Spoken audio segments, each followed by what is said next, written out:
বাবার ছিল দুই ছেলে, আলাল আর দুলাল।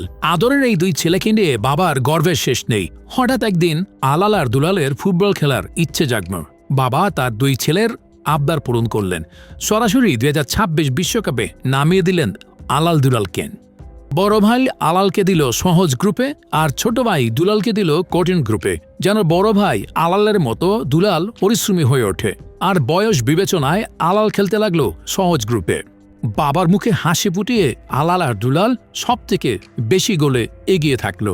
ছোট ভাই দুলাল পরিশ্রম করে এগিয়ে যেতে থাকলেও বিপত্তি বাধে আলালের ম্যাচে। কেপ ভার্দের সাথে যখন আলাল হারতে বসে, ঠিক তখন চিন্তায় পড়ে যায় বাবা। আর তাই মিশরের ম্যাচে সহযোগী হিসাবে মাঠে নামালো রেফারি। মাঠে নেমেই রেফারি আলালকে বড় বিপদ থেকে বাঁচালো।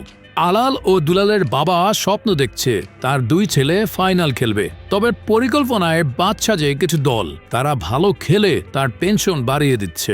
এজন্য আলালের খেলায় দুলালের রেফারি ও দুলালের খেলায় আলালের রেফারি নিয়োগ দিয়েছে।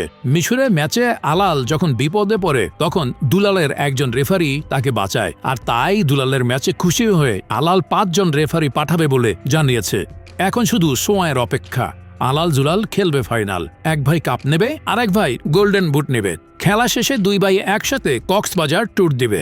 আর তাদের আনন্দ উল্লাসের সব খরচ বহন করবে গর্বিত বাবা ফিফা সভাপতি। সন্তানের প্রতি এই ভালোবাসা ইতিহাস হয়ে থাকবে যুগের পর যুগ। আর আলাল দুলাল বেঁচে থাকবে প্রতিটি ভক্তর হৃদয়ে।